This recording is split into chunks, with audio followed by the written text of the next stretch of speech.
নমস্কার বন্ধুরা, আমি এই মুহূর্তে দাঁড়িয়ে রয়েছি পশ্চিম মেদিনীপুরের ঘাটাল লোকসভা কেন্দ্রের অন্তর্গত একটি গ্রামে। আজকে আমরা এই জায়গায় দাঁড়িয়ে, এই স্পটে দাঁড়িয়ে কিন্তু আলোচনা করব আগামী 25শে মে দেশে যে 57টি লোকসভা কেন্দ্রে ষষ্ঠ দফার লোকসভা নির্বাচন অনুষ্ঠিত হতে চলেছে, তার মধ্যে কিন্তু আমাদের পশ্চিমবঙ্গের 8টি লোকসভা কেন্দ্রে এই নির্বাচন অনুষ্ঠিত হবে ষষ্ঠ দফার।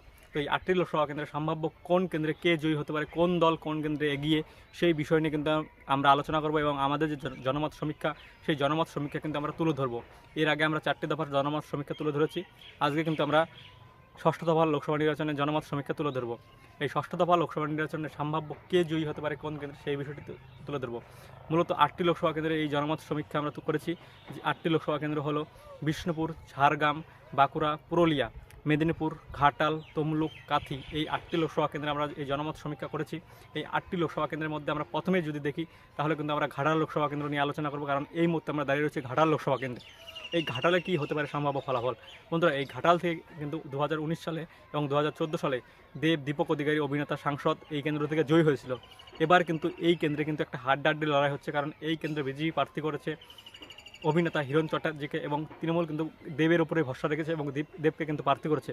তো এই কেন্দ্রে কিন্তু একটা হাড্ডাহাড্ডি লড়াই হচ্ছে এই কারণ দেবকে 10 বছর মানুষ দেখেছে। এখানকার মানুষের যা মাথাপথ যা উঠে এসেছে আমাদের কাছে, তার কিন্তু মানুষের মধ্যে সবথেকে বড় বিষয় হলো যে তারা দেবকে 10 বছর দেখেছে, এবার তারা অন্য কেউ দেখতে চায়। সেক্ষেত্রে কিন্তু অভিনেতা হিরণ চ্যাটার্জি এই কেন্দ্রে এগিয়ে রয়েছে এবং আমাদের জনমত কিন্তু তাই বলছে এই কেন্দ্র থেকে সম্ভাব্য জয়ী হতে পারে অভিনেতা হিরণ চ্যাটার্জি। বিজেপি সম্ভাব্য এই কেন্দ্র থেকে জয়ী হতে চলেছে। তারপর আমরা দেখব কাথি লোকসভা কেন্দ্র নিয়ে। এই কাথি লোকসভা কেন্দ্র কিন্তু 2019 সালে তৃণমূল জয়ী হয়েছিল, কিন্তু আমরা যদি তারপর রাজ্য রাজনীতির পরিস্থিতি দেখি, তাহলে কিন্তু সেই সময় তৃণমূলে ছিলেন শুভেন্দু অধিকারী, কিন্তু তারপর কিন্তু 2021 সালে ভোটের আগে কিন্তু তিনি বিজেপিতে যোগদান করেন এবং তারপরে কিন্তু রাজ্য রাজনীতির অনেক কিছুই পরিবর্তন হয়েছে। তো এই কাথি লোকসভা কেন্দ্রে কিন্তু সেই সময় দাঁড়িয়ে তৃণমূল জিতেছিল, কিন্তু এবারে যা নির্বাচন হচ্ছে তাতে কিন্তু আমাদের যা জনমত সমীক্ষা আমরা যা ঘুরে বুঝতে পারছি, এই কেন্দ্র থেকে কিন্তু সম্ভাব্য বিজেপি জয়ী হতে চলেছে কাথি লোকসভা কেন্দ্র থেকে। শুভেন্দু অধিকারী ভাই সৌমেন্দু অধিকারী এই কেন্দ্র থেকে দাঁড়িয়েছে, তার জন্য এই কেন্দ্র কিন্তু এবার অ্যাডভান্স বিজেপি এবং এই কেন্দ্র থেকে সম্ভাব্য জয়ী হতে চলেছে বিজেপি। তারপর আমরা দেখব তমলুক লোকসভা কেন্দ্র। এই তমলুক লোকসভা কেন্দ্র থেকে যদি আমরা দেখি, এটাও কিন্তু একটা রাজ্যের হাই প্রোফাইল কেন্দ্র হয়ে দাঁড়িয়েছে। এই কেন্দ্রে কিন্তু একটা হাড্ডাহাড্ডি লড়াই হচ্ছে, ত্রিমুখী।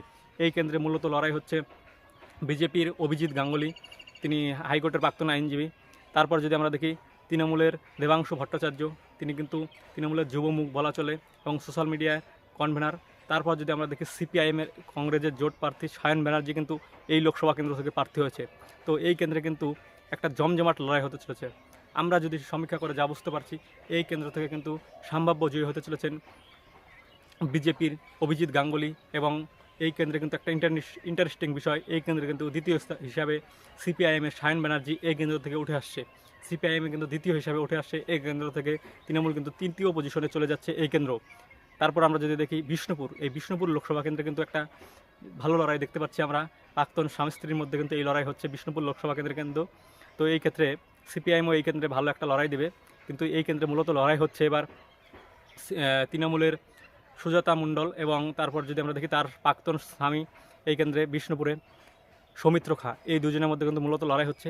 সেক্ষেত্রে লড়াই শেষে কিন্তু এই কেন্দ্রে বিষ্ণুপুর কেন্দ্রে কিন্তু সম্ভাব্য জয়ী হতে চলেছে বিজেপির সৌমিত্র খা, এই কেন্দ্র থেকে সম্ভাব্য জয়ী হতে চলেছে। তারপর যদি আমরা দেখি মেদিনীপুর, এই মেদিনীপুর লোকসভা কেন্দ্রে কিন্তু একটা হাড্ডাহাড্ডি লড়াই হচ্ছে, কারণ এই কেন্দ্রের আগেরবারের সাংসদ ছিলেন 2019 সালে দিলীপ ঘোষ। এবার কিন্তু দিলীপ ঘোষ এই কেন্দ্রে নয়, এই কেন্দ্রে লড়াই করছেন অগ্নিমিত্রা পাল এবং তৃণমূলে কিন্তু জুন মালিয়া। তো এই কেন্দ্রে কিন্তু একটা হাড্ডাহাড্ডি লড়াই হবে এবং কাটে কাটাক্কার যাকে বলে। এই কেন্দ্রে কিন্তু আমাদের যা সমীক্ষা তাতে কিন্তু এই কেন্দ্রে সম্ভাব্য জুন মালিয়া এগিয়ে রয়েছে, কারণ এই কেন্দ্রে কিন্তু জুন মালিয়া একটা ভালো মুখ, কারণ তিনি এই জায়গার বিধায়ক এবং তিনি মন্ত্রীও ছিলেন। তো সেক্ষেত্রে কিন্তু এই কেন্দ্রে তৃণমূল এগিয়ে রয়েছে। তারপর যদি আমরা দেখি, তারপরে রয়েছে আমাদের পরবর্তী বাঁকুড়া। এই বাঁকুড়া লোকসভা কেন্দ্রে যদি আমরা দেখি, বাঁকুড়া লোকসভা কেন্দ্রে কিন্তু এবার কিন্তু একটা ভালো লড়াই হচ্ছে এবং এই কেন্দ্রে সম্ভাব্য আমাদের যে জনমত সমীক্ষা উঠে এসেছে, আমি নিজে বাঁকুড়া গিয়েছিলাম, এই কেন্দ্রে কিন্তু সম্ভাব্য জয়ী হতে চলেছেন তৃণমূলের প্রার্থী। বাঁকুড়া থেকে সম্ভাব্য জয়ী হতে চলেছেন তৃণমূলের প্রার্থী সম্ভাব্য জয়ী। তারপর যদি আমরা পুরুলিয়া কেন্দ্র দেখি, পুরুলিয়াতে কিন্তু একটা ত্রিমুখী লড়াই হচ্ছে পুরুলিয়া কেন্দ্রে, কারণ এই কেন্দ্রে কিন্তু সম্ভাব্য জয়ী আমাদের মতে বিজেপির প্রার্থী, কারণ পুরুলিয়াতে সিপিআইএম এবং কংগ্রেস যে জোটের নেপাল মাহাতো প্রার্থী রয়েছে, তিনি কিন্তু একটা ভালো ভোট টানবেন। সেক্ষেত্রে এই কেন্দ্রে কিন্তু সম্ভাব্য জয়ী হতে চলেছেন বিজেপি প্রার্থী। তারপর যদি আমরা দেখি ঝাড়গ্রাম আসন, এই ঝাড়গ্রাম আসনে কিন্তু একটা ভালো লড়াই হতে চলেছে তৃণমূল এবং বিজেপির মধ্যে। এই ঝাড়গ্রাম আসনে কিন্তু হাড্ডাহাড্ডি লড়াই হবে এবং হাড্ডাহাড্ডি লড়াই শেষে কিন্তু এই ঝাড়গ্রাম আসন থেকে সম্ভাব্য বিজেপি জয়ী হতে চলেছেন। আমাদের যা জনমত সমীক্ষা উঠে এসেছে তাতে কিন্তু বিজেপি এই কেন্দ্রে অনেকটাই এগিয়ে এবং তিনি বিজেপি প্রার্থী কিন্তু শেষ মুহূর্তে এই কেন্দ্র থেকে শেষ হাসি হাসবেন এবং এই কেন্দ্রে কিন্তু বিজেপি প্রার্থী জয়ী হবেন। অর্থাৎ ওভারঅল যা ছবি দাঁড়ালো, এই 8টি লোকসভা কেন্দ্রের মধ্যে 6টিতে কিন্তু বিজেপি জেতার সম্ভাবনা রয়েছে এবং 2টিতে কিন্তু তৃণমূল এগিয়ে রয়েছে। আমাদের কিন্তু জনমত সমীক্ষা এই উঠে এসেছে। হ্যাঁ বন্ধুরা, এই জনমত সমীক্ষা উঠে এসেছে। আমরা বলছি না জনমত সমীক্ষা সম্পূর্ণ মিলে যাবে, কিন্তু আমাদের যে ধারণা, আমাদের যে অ্যাসেসমেন্ট উঠে এসেছে তাতে কিন্তু এই 8টি লোকসভা কেন্দ্রের মধ্যে 6টি অন্ততপক্ষে বিজেপি পাবে এবং 2টি তৃণমূল পাবে। বন্ধুরা, তোমাদের কেমন লাগলো আমাদের জনমত সমীক্ষা অবশ্যই তোমরা জানাবে।